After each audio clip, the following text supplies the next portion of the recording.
श्री सत्यनारायण भगवान की जय। मैं हूँ राधिका और आप सभी का आपके अपने YouTube चैनल किटकट स्टोरीज पर हार्दिक स्वागत है।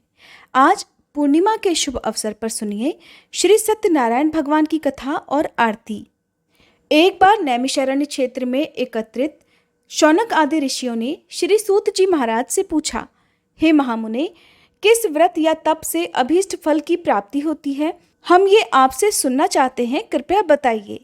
तब श्री सूत जी बोले, देवर्षि नारद ने यही बात भगवान कमलाकांत से पूछी थी। हे ऋषियों, उन्होंने इसका जो उत्तर दिया था उसी को अब आप सभी ध्यानपूर्वक सुनिए। एक दिन दूसरों पर कृपा करने वाले योगी नारद जी विविध लोकों में घूमते हुए मृत्युलोक में आए। उन्होंने देखा यहाँ के सभी मनुष्य तरह तरह के दुखों से पीड़ित हैं और अपने अपने कर्मों के अनुसार विविध योनियों में जन्म लेकर दुख भोग रहे हैं। तब वे सोचने लगे कि किस उपाय से इन सभी का दुख निश्चित रूप से दूर हो सकता है। मन ही मन इस प्रकार सोचकर वे विष्णु लोक में गए और वहां जाकर उन्होंने शंख चक्र गदा पद्मधारी वनमाला से विभूषित शुक्ल वर्ण चतुर्भुज देव देवेश्वर भगवान नारायण को देखकर कुछ कहना चाहा। नारद जी बोले, नारायण नारायण, प्रभु आप मन और वाणी से अतीत अनंत शक्ति हैं, आदि मध्य और अंत से रहित हैं, निर्गुण हैं, गुणात्मा हैं, सबके आदिभूत हैं और भक्तों के दुखों का नाश करने वाले हैं। प्रभु आपको मेरा बारंबार नमस्कार है। भगवान श्री विष्णु ने नारद जी की स्तुति सुनकर इस प्रकार उत्तर दिया। भगवान बोले, महाभाग, आप किस प्रयोजन से यहाँ आए हैं और आपके मन में क्या इच्छा है? बताइए, मैं आपकी सभी बातों का उत्तर अवश्य दूंगा। तब नारद जी कहने लगे, प्रभु मृत्युलोक में मनुष्य पाप कर्मवश तरह तरह की योनियों में जन्म लेकर तरह तरह से दुख भोग रहे हैं और अपने अपने पापों का फल प्राप्त कर रहे हैं। हे नाथ, उनके वे सारे क्लेश, वे सारे दुख बड़ी आसानी से ही कैसे दूर हो सकते हैं? यदि मुझ पर आपकी विशेष कृपा है तो वह उपाय बताइए, उसी को सुनने की मेरी इच्छा है। तब श्री भगवान कहने लगे, वत्स, लोगों के प्रति अनुग्रह कामी होकर तुमने बड़ी अच्छी बात पूछी है। जिसके करने से मनुष्य मोह से मुक्त हो जाता है, वह मैं तुमसे कह रहा हूँ, ध्यानपूर्वक सुनो। एक अत्यंत पवित्र व्रत है जो स्वर्ग या पृथ्वी पर अति दुर्लभ है। मैं स्नेहवश, हे विप्र, आज उसी को प्रकट कर रहा हूँ। इस व्रत का नाम सत्यनारायण व्रत है। इसको भली भांति विधान पूर्वक बतलाता हूँ। इस व्रत का सम्यक रूप से अनुष्ठान किए जाने पर इस लोक में सुख भोग कर मनुष्य परलोक में मोक्ष को प्राप्त कर लेता है।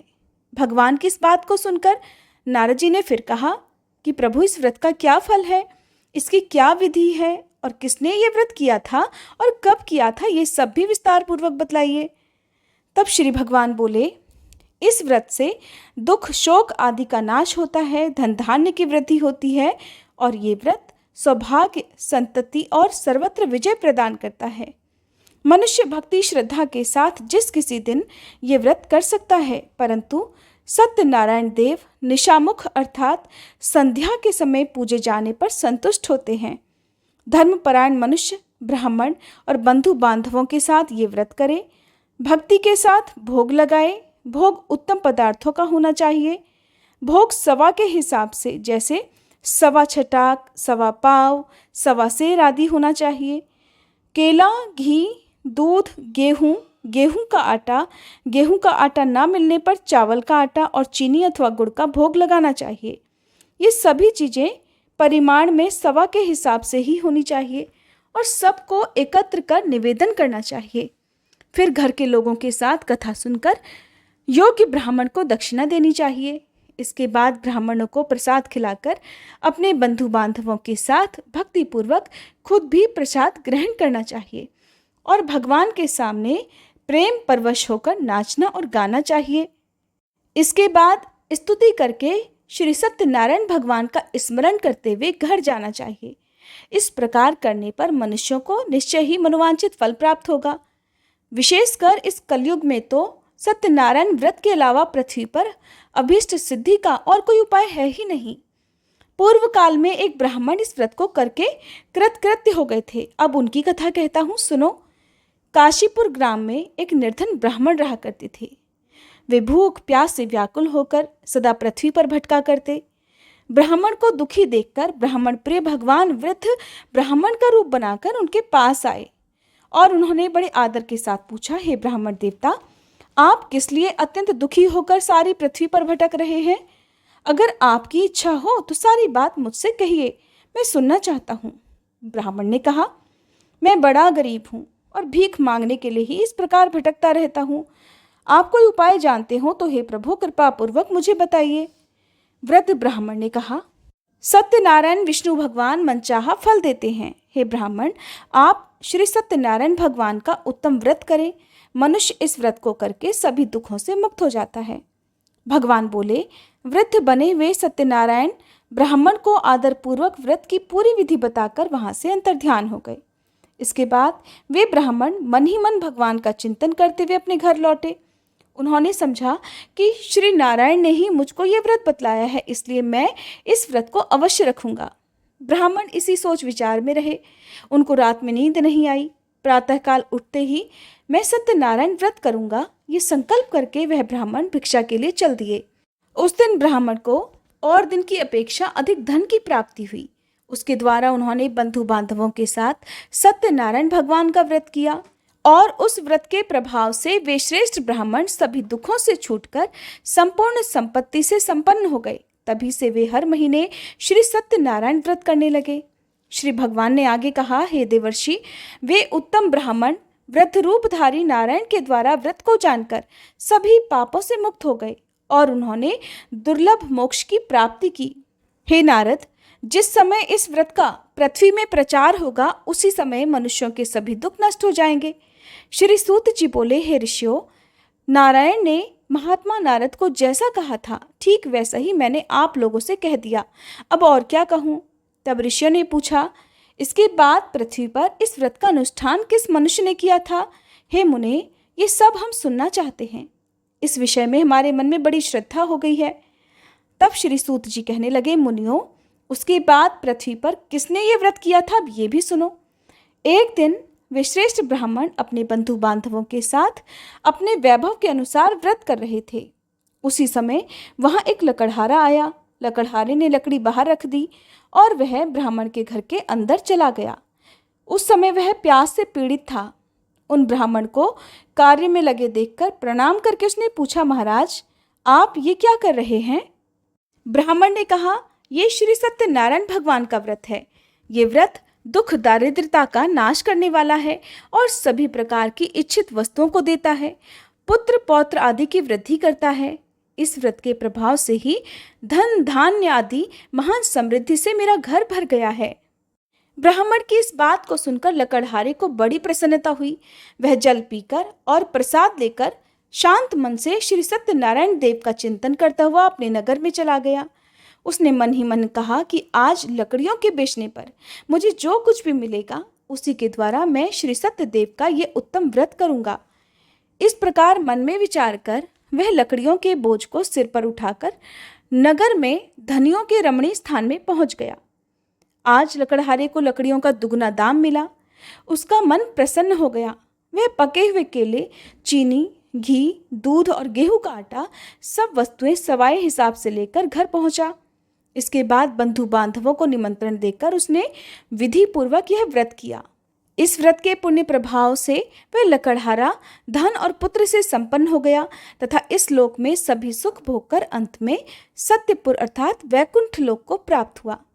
श्री सूत जी महाराज कहने लगे, हे ऋषियों, अब एक और घटना कहता हूँ, सुनो।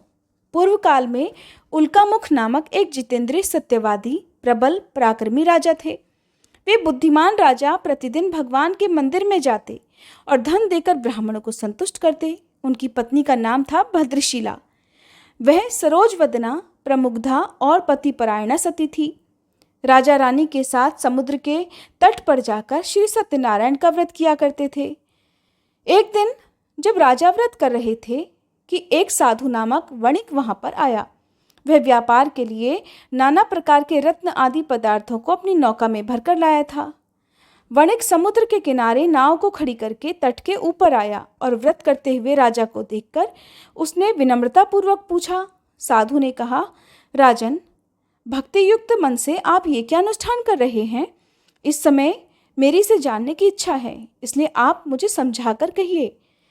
राजा बोले, साधो, मैं अपने बंधु बांधवों के साथ अतुलनीय तेज युक्त भगवान श्री विष्णु की पूजा कर रहा हूँ। मेरा यह व्रत पुत्र आदि की प्राप्ति के लिए है। इसके बाद साधु ने राजा को आदरपूर्वक प्रणाम करके कहा, राजन, इस व्रत की सांगोपांग विधि आप मुझे बतलाइए, क्योंकि मैं भी ये व्रत करना चाहता हूँ। मेरे भी संतान नहीं है। इस व्रत से मुझे निश्चय ही संतान की प्राप्ति होगी। ऐसा कहकर उस वणिक अर्थात व्यापारी ने राजा से व्रत की विधि अच्छी तरह पूछकर वहां से प्रस्थान किया और अपने व्यापार का काम पूरा करके वह आनंद के साथ घर लौट आया। कुछ ही दिनों के बाद उसकी पतिव्रता पत्नी गर्भवती हुई और समय आने पर उसने एक बहुत सुंदर कन्या को जन्म दिया। कन्या शुक्ल पक्ष के चंद्रमा की तरह दिनों दिन बढ़ने लगी। व्यापारी ने उसका जातकर्म आदि संस्कार करवाकर उसका नाम रखा कलावती। इसके बाद वणिक पत्नी लीलावती ने मधुर वचनों में एक दिन अपने पति से कहा, स्वामी, आपने पूर्व में जो श्री सत्यनारायण व्रत करने की प्रतिज्ञा की थी, अब उसे पूरी क्यों नहीं कर रहे हैं? साधु ने उत्तर दिया, प्रिय, मैं अपनी पुत्री कलावती के विवाह के समय अब सत्यनारायण का व्रत करूंगा। पत्नी को इस प्रकार आश्वासन देकर वह साधु वणिक समुद्र के तट की ओर चला गया। इधर पिता के घर में कलावती बढ़ने लगी। उसके बाद धर्म के जानने वाले पिता ने जब अपनी पुत्री को विवाह के योग्य देखा, तब अपने बंधु बांधवों से परामर्श करके साधु ने वर ढूंढने के लिए दूत को भेजा। दूत साधु का आदेश पाकर कांचन नगर को गया और वहां कलावती के योग्य एक उत्तम वर की खोज करके वहां से उस वणिक पुत्र को अपने साथ लेकर वापस लौट आया। साधु वणिक उस सुंदर और सद्गुणी वणिक कुमार को देखकर बहुत प्रसन्न हुआ और अपने जाति बंधुओं के साथ मिलकर बड़ी प्रसन्नता से यथाविधि अपनी कन्या उसको अर्पित कर दी, अर्थात उसके साथ उसका विवाह करा दिया। दुर्भाग्यवश कलावती के विवाह के समय भी वणिक उस उत्तम व्रत की बात भूल गया।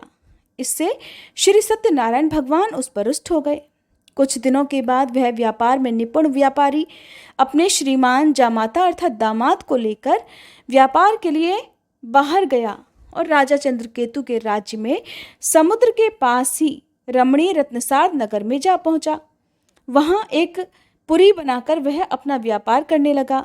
उसी समय भगवान सत्यनारायण ने साधु को मिथ्यावादी जानकर उसे शाप देते हुए कहा कि आज से कुछ दिनों में तुम यही दुख को प्राप्त हो जाओगे। इधर उसी दिन एक चोर ने राजमहल में धन चुराया हुआ धन लेकर साधु के मकान के बगल के रास्ते से वह चोर जा रहा था। उसने घूमकर पीछे की ओर देखा। राजा के दूत उसके पीछे पीछे ही दौड़कर आ रहे थे। वह डर गया और चुराए हुए धन को वहीं छोड़कर जल्दी से भाग गया। दूतों ने आकर देखा कि साधु व्यापारी के घर के पास राजा का धन पड़ा हुआ है।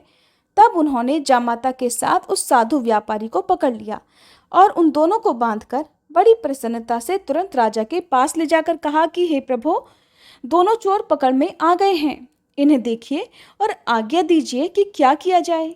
इसके बाद राजा की आज्ञा से दूतों ने दोनों व्यापारियों को अच्छी तरह बांधकर बड़ी कठिन कारावास में डाल दिया। उस समय उनके संबंध में कोई भी विचार नहीं किया गया। उन दोनों ने बहुत कुछ कहा, किंतु श्री सत्यनारायण भगवान की माया से किसी ने उनकी एक भी नहीं सुनी। इसके बाद राजा चंद्रकेतु ने उनकी सारी धन संपत्ति छीन ली। इधर सत्यदेव के शाप से घर में लीलावती और कलावती पर भी दुख आ गया। घर में जो कुछ भी धन संपत्ति थी चोरों ने सारी चुरा ली। लीलावती मानसिक और शारीरिक दुखों से और भूख प्यास से पीड़ित होकर दाने दाने की चिंता में नगर में घर घर भटकने लगी। इस प्रकार कलावती भी प्रतिदिन अन्न के लिए भटकने लगी।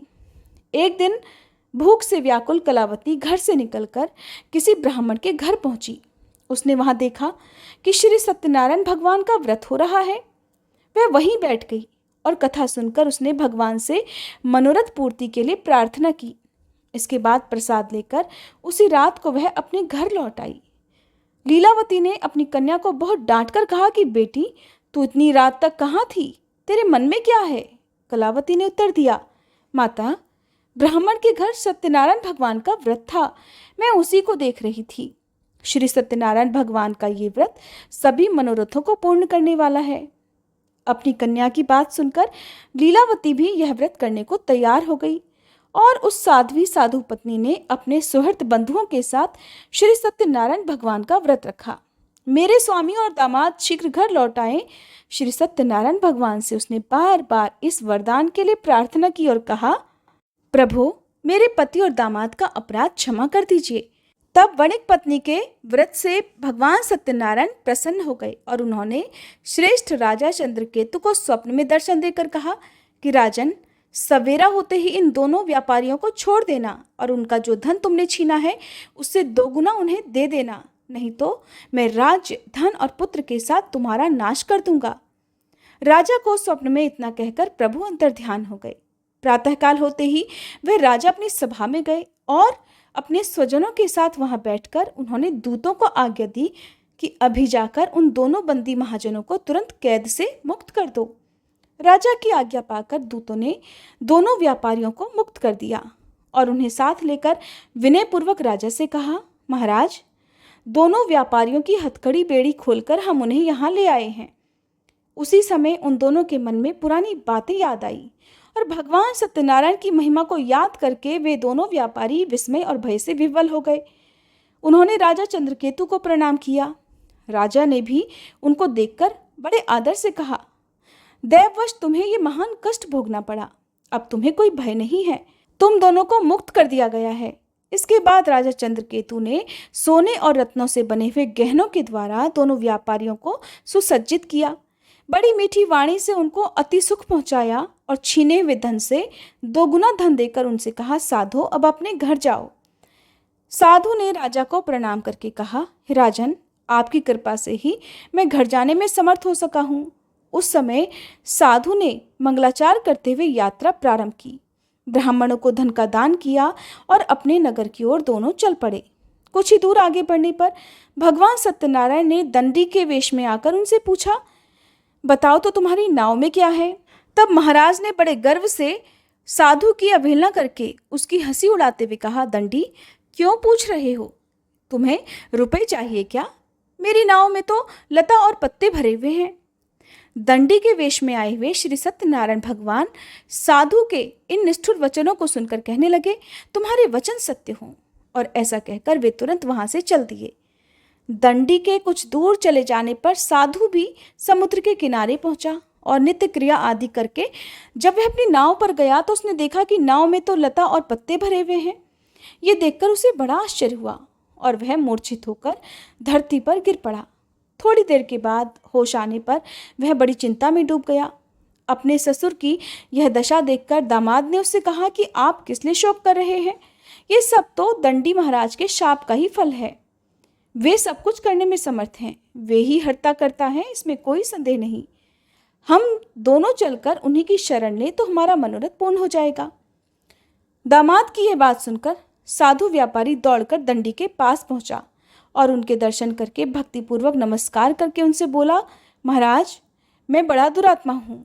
आपकी माया से मुग्ध होकर मैंने जो कुछ कह दिया है उसके लिए मुझे क्षमा कर दीजिए। मैंने आपके सामने दुष्ट वचनों का प्रयोग किया है। हे प्रभु, इसके लिए मुझे क्षमा कर दीजिए। क्षमा ही साधुओं का धन है। साधु तो दूसरे का उपकार करने में ही लगे रहते हैं। ऐसा कहकर शोक विवल होकर वह व्यापारी बार बार दंडी महाराज को प्रणाम करने लगा और रोने लगा। साधु व्यापारी को इस प्रकार विलाप करते देखकर दंडी महाराज ने कहा, रो मत, मेरी बात सुनो। तुम मेरा अपमान करके मेरी पूजा से विमुख हो गए थे, उसी के फलस्वरूप बार बार दुख को प्राप्त हो रहे हो। भगवान के इस प्रकार के वचनों को सुनकर साधु व्यापारी ने भगवान की स्तुति की। वह प्रणाम करके बोला, हे प्रभु, ब्रह्मादि स्वर्गवासी देवता आपकी माया से मोहित होकर आपके आश्चर्यमय रूप और गुणों को नहीं जान पाते। मैं भी आपकी माया से मोहित हूँ, इसलिए मैं भला आपको कैसे जान सकूंगा। आप प्रसन्न हो जाइए। प्रभु, मैं अपने वैभव, अपनी सामर्थ्य के अनुसार आपकी पूजा अब अवश्य करूंगा। मैं आपकी शरण में हूँ, मुझे पुत्र और धन दीजिए, मेरी रक्षा कीजिए। साधु व्यापारी के इस प्रकार भक्तियुक्त वचनों को सुनकर भगवान जनार्दन संतुष्ट हो गए और साधु को मनचाहा वरदान देकर वहीं अंतर्ध्यान हो गए। इसके बाद साधु ने नाव पर चढ़कर देखा तो नाव रत्न आदि से भरी हुई थी। सत्यनारायण भगवान की कृपा से मुझे मनोवांछित फल मिल गया। ऐसा कहकर साधु ने अपने मित्रों के साथ विधिवत सत्यनारायण भगवान की पूजा की और बड़े हर्ष के साथ यात्रा आरंभ की। बड़ी तेजी से नाव चलाकर वे दोनों अपने देश में जा पहुंचे। साधु ने अपने दामाद से कहा, वत्स, वो देखो, मेरी नगरी दिखाई दे रही है। इसके बाद साधु ने अपने धन के रखवाले दूत को नगर में भेजा। दूत ने साधु की पत्नी लीलावती के पास जाकर हाथ जोड़कर प्रणाम करते हुए कहा, आपके पतिदेव तरह तरह के रत्न धन के साथ अपने दामाद और सुहृद मित्रों से घिरे हुए आ रहे हैं। साध्वी वणिक पत्नी दूत के मुख से अपने पति और दामाद के आने का समाचार सुनकर बड़ी प्रसन्न हुई और सत्यनारायण भगवान की पूजा करके उसने अपनी पुत्री से कहा, पुत्री, मैं अपने पति और दामाद के स्वागत के लिए जाऊंगी, तुम भी तुरंत मेरे साथ चलो। माता की बात सुनकर कलावती ने श्री सत्यनारायण भगवान का व्रत किया, किंतु प्रसाद ग्रहण किए बिना ही वह पति के सामने चल पड़ी। इससे सत्यनारायण भगवान रुष्ट हो गए। धन, रत्न और दामाद को लेकर नौका जल में अदृश्य हो गई। कलावती ने जब वहां अपने पति को नहीं देखा तब वह शोक से अत्यंत व्याकुल होकर रोती हुई धरती पर गिर पड़ी। वह अपने पति और नाव के न दिखने से अत्यंत शोकातुर थी। पुत्री की इस दशा को देखकर साधु व्यापारी बहुत डर गया। उसने सोचा कि ये बड़ा आश्चर्य हो गया। नाव खेने वाले भी बड़ी चिंता करने लगे।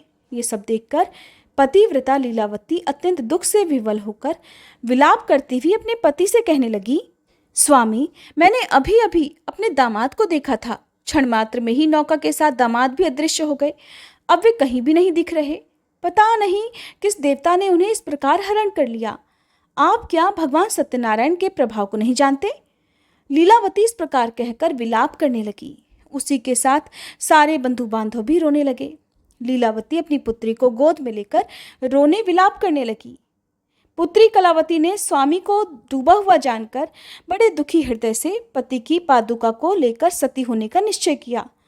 धर्म को जानने वाला साधु व्यापारी अपनी पुत्री की इस स्थिति को देखकर अपनी पत्नी के साथ शोक से व्याकुल हो गया और उसने मन ही मन सोचा, निश्चय ही सत्यनारायण भगवान की माया के द्वारा ही मेरे दामाद भी हरे गए हैं। मैं अपने वैभव के अनुसार सत्यनारायण भगवान की पूजा करूंगा।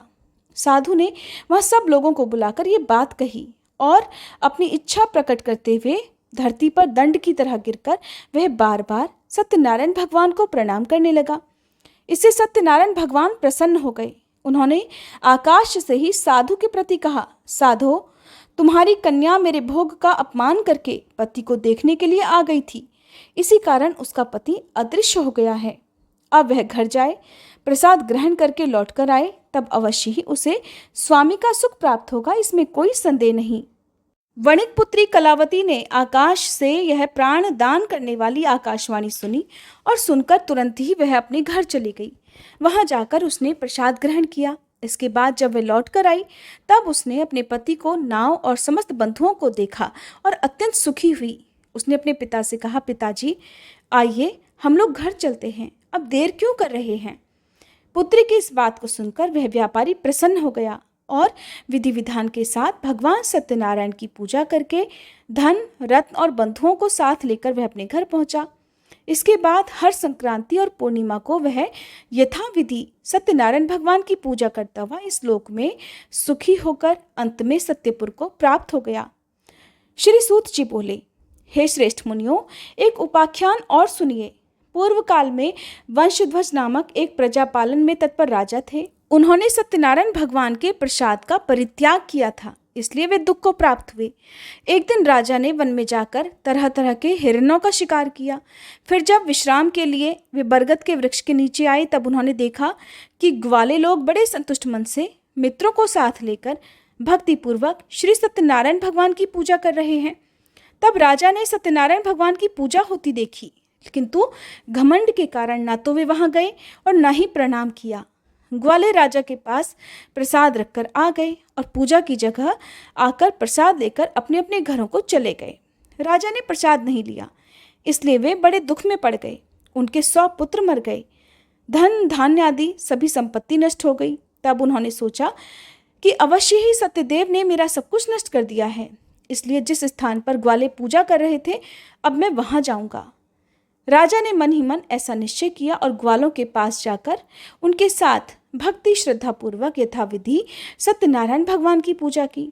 तब भगवान की कृपा से वे धन पुत्र आदि से फिर से संपन्न हो गए और इस लोक में सभी सुख भोगकर अंत में श्री वैकुंठ लोक को गए। जो मनुष्य इस परम दुर्लभ श्री सत्यनारायण भगवान के व्रत की कथा को सुनता है, व्रत का आचरण करता है, भुक्ति मुक्तिदायिनी इस पवित्र कथा को सुनता है, वह भगवान सत्यनारायण की कृपा से धन धान्य आदि सुख समृद्धि को प्राप्त होता है। इससे दरिद्र धन की प्राप्ति कर लेता है, बंदी बंधन से मुक्त हो जाता है, भयभीत भय से मुक्ति पा लेता है और मनुष्य इस लोक में सभी मनोवांछित फल को पाकर अंत में वैकुंठ लोक को जाता है।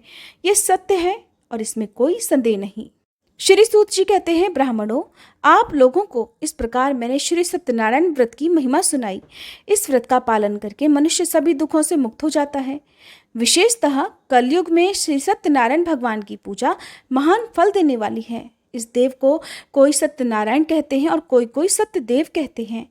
ये नाना रूप धारण करके सभी के मनोरथों को पूर्ण करते हैं। ये सनातन सत्यदेव कलयुग में सत्यव्रत के रूप में अवतरित होंगे। हे श्रेष्ठ मुनियों, जो मनुष्य नित्य इसका पठन या श्रवण करता है, श्री सत्यनारायण भगवान की कृपा से उसके सभी पाप नष्ट हो जाते हैं। प्रेम से बोलिए श्री सत्यनारायण भगवान की जय। ये थी सत्यनारायण भगवान की संपूर्ण कथा। अब सुनिए आरती।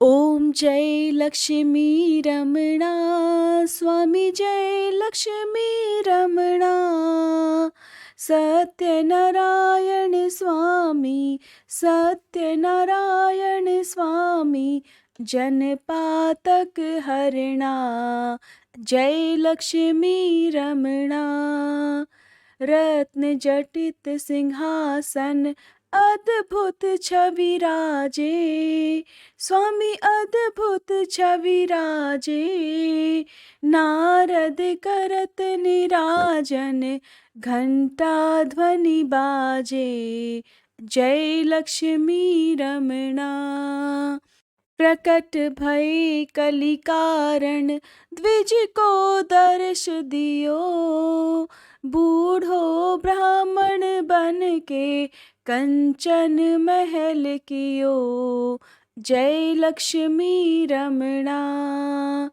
दुर्बल भील कराल जिन पर कृपा करी, स्वामी जिन पर कृपा करी, चंद्रचूर्ण एक राजा तिनकी विपत्ति हरी, जय लक्ष्मी रमणा, वैश्य मनोरथ पाया श्रद्धा तज दीन्ही, स्वामी श्रद्धा तज दीन्ही, सो फल भोग्यो प्रभु जी, सो फल भोग्यो प्रभु जी, फिर अस्तुति कीन्ही, जय लक्ष्मी रमणा, भाव भक्ति के कारण छिन छिन रूप धरियो, स्वामी छिन छिन रूप धरियो, श्रद्धा धारण